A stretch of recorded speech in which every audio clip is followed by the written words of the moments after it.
Gov.Alex Otti.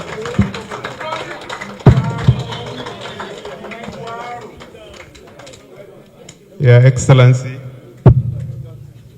Excellency, the former governor of Anambra State and presidential candidate of Labour Party in the 2023 general election, Mr. Peter Obi, CON. Your Deputy Senator Dati Baba Ahmed, National Chairman of the Caretaker Committee, Senator Esther Nenadi Osman, the Deputy Governor of Abia State, Engineer Ikechukwu Emeto, who is celebrating his birthday today.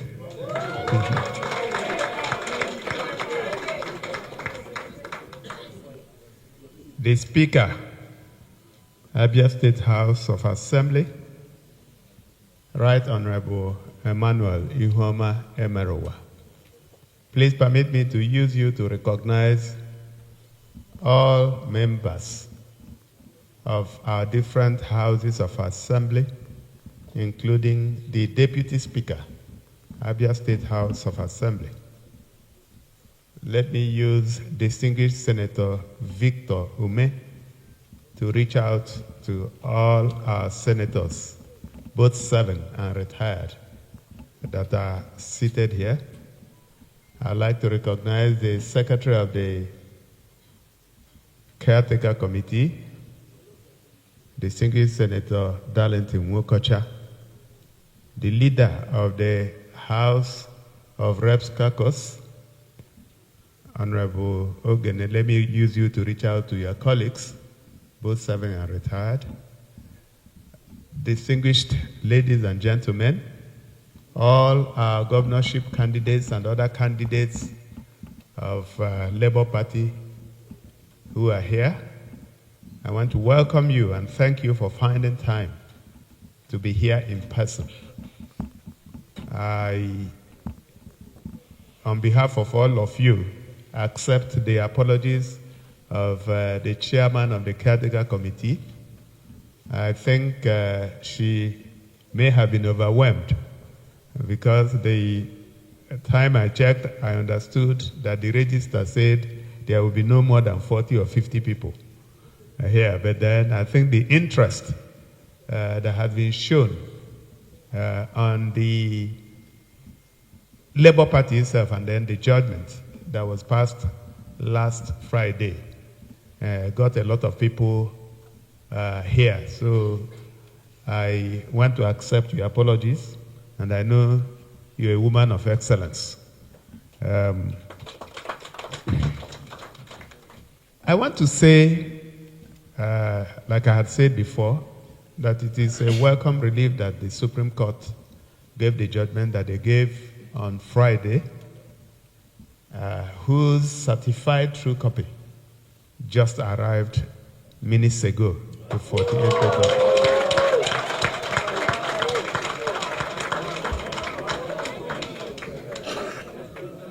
The 48-page document was very clear in saying that it is all of you seated here that constitute the leadership of the party. I also want to make the point that we are law-abiding people. We sat on the 4th of September 2024 in Umuahia, where we unanimously elected a 29-member caretaker committee. Shortly after that exercise, our brothers on the other side went to court and got a judgment that pronounced them the leaders of the party. If we were not law-abiding, we would have started dragging the office. But we all said, since there was a court judgment, let us follow the process. And the process ended on Friday. We expected that everybody who actually wants the survival and the progress of democracy in Nigeria and that of Labour Party would have accepted that judgment. In any case, you don't have a choice because Supreme Court is the final arbiter in matters like this. So you may not like the judgment, but you must obey the judgment. Anybody who is doing anything else is constituting himself into a law by himself. Now, I like the tone of the speech that was made by our national chairman. And instead of being aggressive like they have been, threatening people with expulsion and suspension, she called on all of them to come back so that we can all sit down and rebuild this party. Those who have their ears, please, I would like to join our national chairman in appealing to them. There is no need fighting. I had sat with Mr. Abure last year, and I asked him, I said, what do you really want? And he said he didn't want anything. I said, okay, I can speak to my leaders, and you can become a BOT chairman. I offer that with their approval. Or if you want to still lead this party, let's go through the process. Go and purchase a form when the process starts, and if you win, you return as chairman. But I also gave him some pieces of advice. I said, if I were you, I wouldn't want to lead people who wouldn't want me to lead them.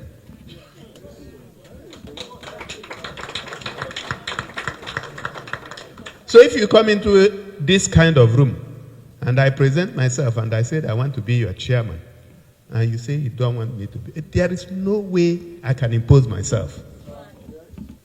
So we are still extending the olive branch to him and those in the former National Working Committee to sheath their sword. There's no need fighting. They will just be delaying the doomsday because it will still happen. The process of setting up a National Working Committee starts from the ward. You go through ward congresses, local government congresses, state congresses, zonal congresses, and then you now elect delegates that will go for the national convention.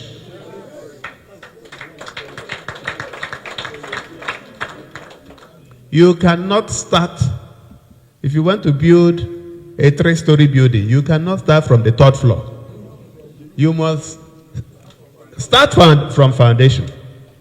So, and I'm sure that our experienced caretaker committee members will do the right thing at the appropriate time. They are not interested in leading the party. All they are interested in is midwifing those that will lead the party. And I know we heard this discussion. They don't have any interest other than ensuring that our party remains strong. So on this note, distinguished ladies and gentlemen, let me congratulate all of you for remaining firm and resolute, for also respecting the rule of law, for not taking the law into your hands. And our party, the rebuilding of our party starts today.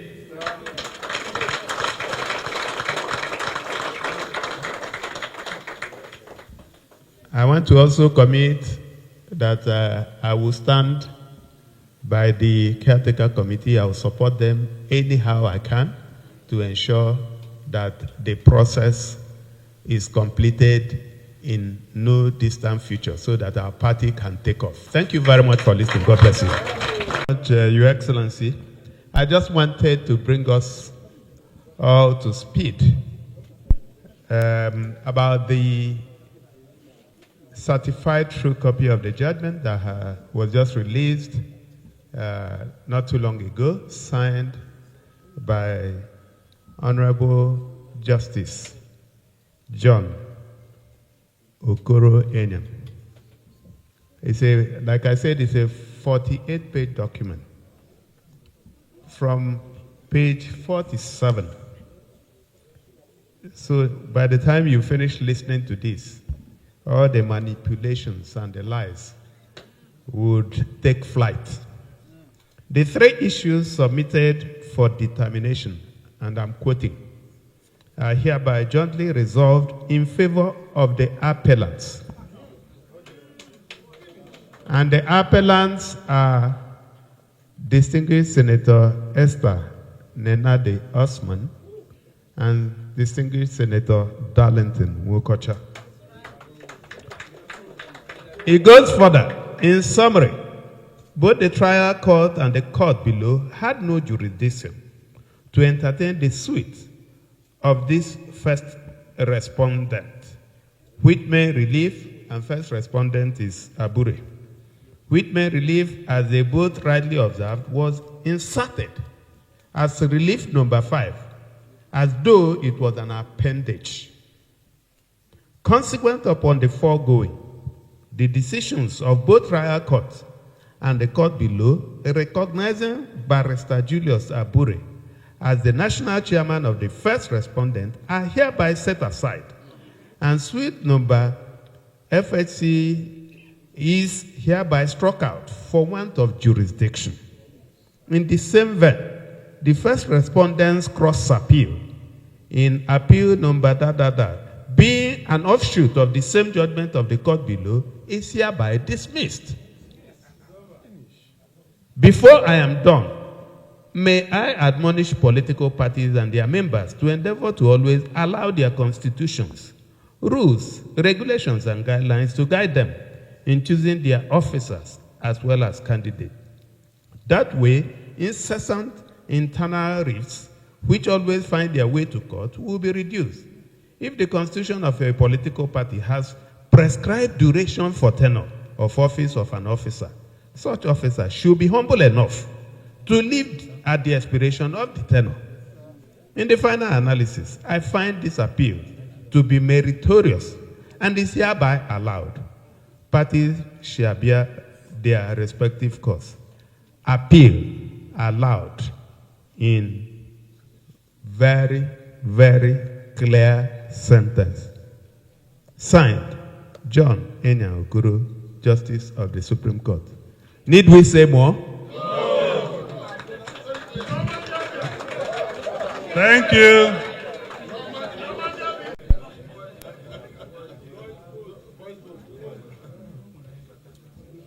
Your Excellencies, distinguished ladies and gentlemen, having heard the motion and the secondment, I hereby put the question, and it will be by voice vote. First of all, is there any objection? No. Those in favor say aye. Those against say nay.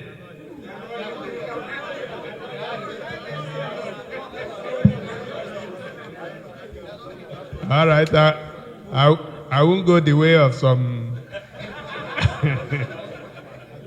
The ayes have it. Thank you.